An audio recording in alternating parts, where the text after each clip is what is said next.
आपल्या चॅनलवर सगळ्यांचं खूप स्वागत आहे। तर आज तुळशीविषयी काही माहिती मी तुम्हाला सांगणार आहे। बघा, आपल्या अंगणामध्ये आपल्या दारापुढे टवटवीत हिरवीगार अशी तुळस असणं हे शुभ प्रतीक मानलं जातं। ज्या घरामध्ये तुळस असते त्या घरामध्ये भगवान विष्णू, माता लक्ष्मी नेहमी वास करतात। त्यामुळे जर तुमच्याकडे तुळस नसेल तर अवश्य तुम्ही तुळस ही लावायची आहे। तुळस घरामध्ये असणं म्हणजेच दारापुढे असणं हे सुखसमृद्धीचं प्रतीक मानलं जातं। त्या घरामध्ये सुखसमृद्धी भरभराटी येत जाते। भगवान विष्णू, माता लक्ष्मी यांचा कृपा आशीर्वाद राहतो आणि कधीच धनाची किंवा धनधान्याची कमतरता भासत नाही। तर बघा, तुळस ही औषधी गुणधर्म असणारी अशी वनस्पती आहे, हे सर्वांना माहीत आहे।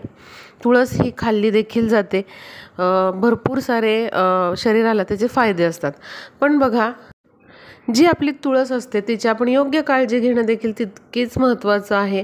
त्याचबरोबर काही तुळशीचे नियम असतात जे अनेक जणांना माहीत नसतात आणि ते सांगण्यासाठीच मी आजचा व्हिडिओ बनवलेला आहे। तर बघा, जी तुळस आहे आपल्या दारापुढे आपल्या अंगणामध्ये, तर तिच्या अवतीभोवती नेहमी स्वच्छता ठेवायची।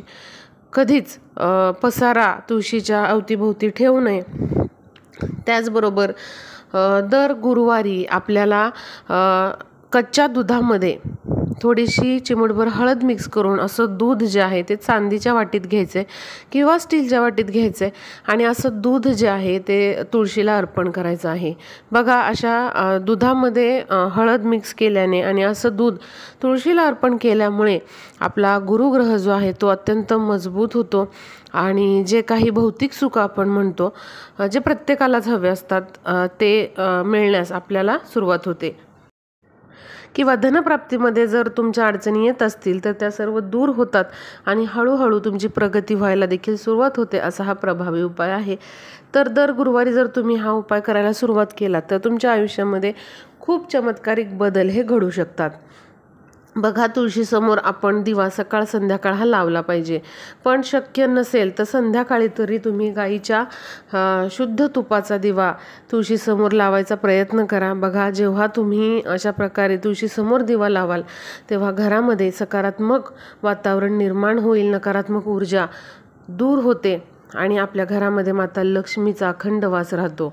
बघा, जर तुम्हाला काही कारणांमुळे रोज संध्याकाळी असा दिवा लावणं शक्य नसेल तर गुरुवारी, शुक्रवारी, त्याचबरोबर शुभदिनी तरी तुम्ही तुळशीसमोर गाईच्या शुद्ध तुपाचा दिवा अवश्य लावत चला। याने नकारात्मक ऊर्जा खूप प्रमाणामध्ये कमी होते आणि जे काही अडचणी, संकटे आपल्या घरावर येणार असतात तर ते देखील दूर होतात। आता बघा, तूप वापरणं शक्यच नसेल तर तुम्ही तेलाचा देखील दिवा लावू शकता। आता सर्वांना माहीत आहे, तुळस जी आहे ती विष्णुप्रिय आहे, हरिप्रिय आहे। भगवान विष्णूंना तुळस अतिशय प्रिय आहे। त्यामुळे ज्या घरामध्ये तुळशीची योग्य निगा राखली जाते, योग्य सेवा केली जाते, त्या घरामध्ये कशाचीच कमतरता राहत नाही आणि भगवान विष्णू नेहमी त्या घरामध्ये वास करतात आणि जिथे भगवान विष्णू असतात तिथेच माता लक्ष्मी वास करत असते। त्यांना सोडून ती कुठेही जात नाही।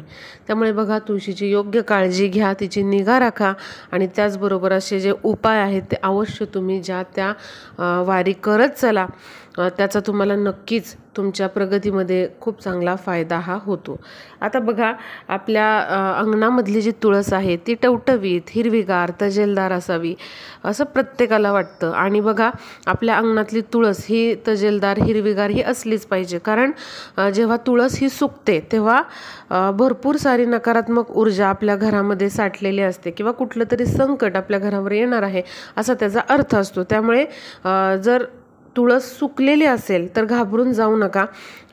तर तुम्ही योग्य ते उपाय करून ती तुळस जी आहे ती हिरवीगार, तजेलदार ठेवू शकता। तर यासाठी तुम्हाला काय करायचं आहे, ज्या तुळशीच्या मंजिरी आहेत, मंजुळा आपण म्हणतो, जर त्या सुकलेल्या असतील तर किंवा ज्या मंजिरी आहेत त्या खूप जास्त वाढू द्यायच्या नाहीत। त्या वेळच्या वेळी काय करायच्या, हातात घ्यायच्या, थोड्याशा कुस करायच्या, जी वाळलेली पानं आहेत ती घ्यायची, ती थोडीशी कुस करायची आणि त्या तुळशीच्या मातीमध्येच ती आपल्याला टाकायची आहेत। बघा, तुळशीची पानं किंवा मंजिरी आपल्याला इकडे तिकडे कचऱ्यात कुठेही फेकून द्यायचे नाहीत.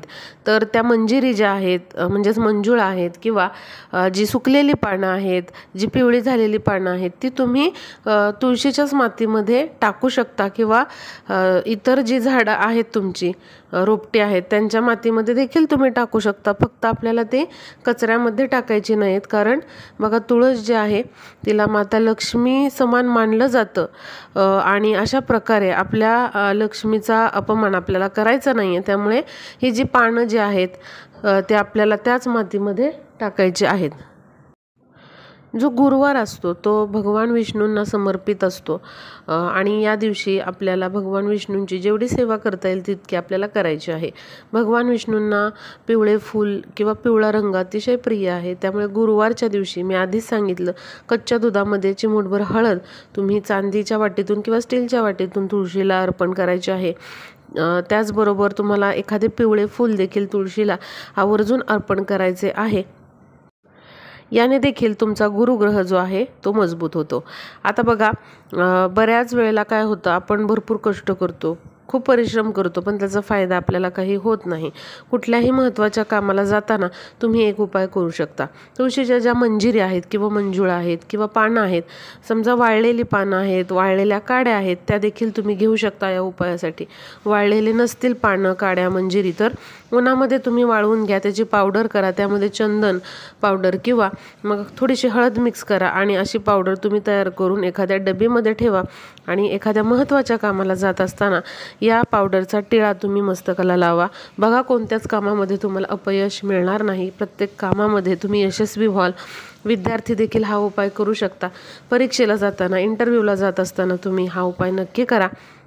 याने नक्कीच तुम्हाला फायदा होईल आणि आयुष्यात चमत्कारिक असे बदल सुद्धा घडून येतील. बघा, शुक्रवारी, गुरुवारी संध्याकाळच्या वेळेला आपल्याला एक उपाय करायचा आहे.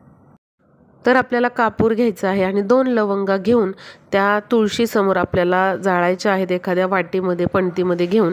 यामुळे जेव्हा लवंग जळते तेव्हा त्याचा सुवास पूर्ण घरात पसरतो आणि माता लक्ष्मी आपल्या घराकडे आकर्षित होते. त्यामुळे हा उपाय तुम्ही अवश्य एखाद्या शुभदिनी किंवा गुरुवारी किंवा शुक्रवारी करू शकता. बरेच जण तुळशीमध्ये शिवपिंड ठेवतात, म्हणजे दगडी जे शिवलिंग असतं ते ठेवतात, पण हे अत्यंत चुकीचं आहे. कधीच तुळशीमध्ये शिवपिंड ठेवायचे नाही. तर तुम्ही तुळशीमध्ये शालिग्राम हा ठेवू शकता.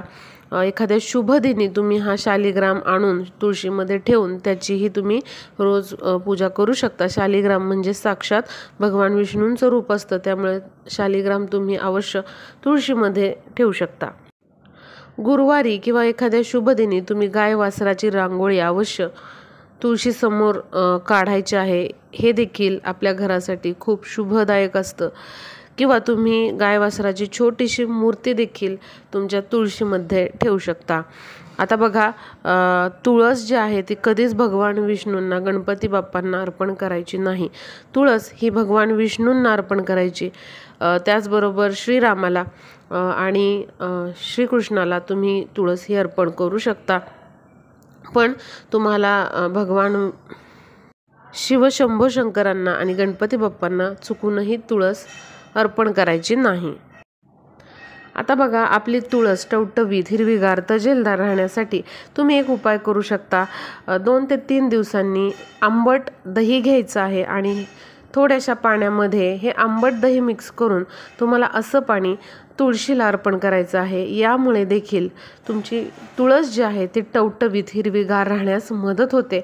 आवश्यक ती पोषक द्रव्य तुळशीला मिळतात. त्यामुळे अवश्य असं तुम्ही आंबट दही जे आहे ते घ्यायचं आहे आणि 2-3 दिवसांनी ते स्वच्छ पाण्यामध्ये मिक्स करून तुळशीला अर्पण करायचं आहे. तुळशीला पाणी अर्पण करत असताना रविवारी आणि एकादशी जर असेल त्या दिवशी तुळशीला पाणी अर्पण करू नका, कारण असं म्हटलं जातं एकादशीचं व्रत तुळशी माता भगवान विष्णूंसाठी करत असते आणि जर आपण अशा प्रकारे तुळशीला एकादशी दिवशी पाणी अर्पण केलं तर तुळशी मातेचं जे व्रत आहे एकादशीचं तर ते अपूर्ण राहतं, खंडित होतं. त्यामुळे आपल्याला एकादशी दिवशी तुळशीला पाणी अर्पण करायचं नाही आणि रविवारी देखील तुळशीला पाणी अर्पण करायचं नाही. त्याचबरोबर तुळशीला पाणी अर्पण करत असताना ओम नमो भगवते वासुदेवाय नमः या मंत्राचा अवश्य जप करायचा आहे. यामुळे आपल्यावरती नेहमी भगवान विष्णूंची कृपा राहते. त्यामुळे बघा, या गोष्टी ज्या आहेत तुळशीविषयीच्या त्या नेहमी आपल्याला लक्षात ठेवायच्या आहेत आणि योग्य ती काळजी आपल्या तुळशीची घ्यायची आहे. व्हिडिओला जास्तीत जास्त शेअर करा म्हणजे सर्वांना ही माहिती कळेल.